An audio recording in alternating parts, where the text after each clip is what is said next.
How to replace a 2017 Ford Explorer. 3-button flip key remote battery. Now here's Sergeant Locksmith to show you how. All right, let's go ahead and change the battery out on our 3-button flip key remote here. For this task, you will need a flat tip screwdriver, so let's get started. First, let's open it up.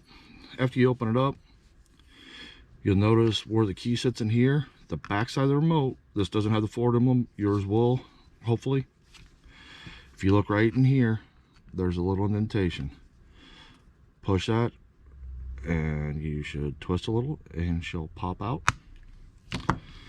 Once she does that, lift it open. You'll notice right here, the battery needs to be pushed that way, so let's go ahead and push it and lift up. Battery came out. It's a CR2032 battery.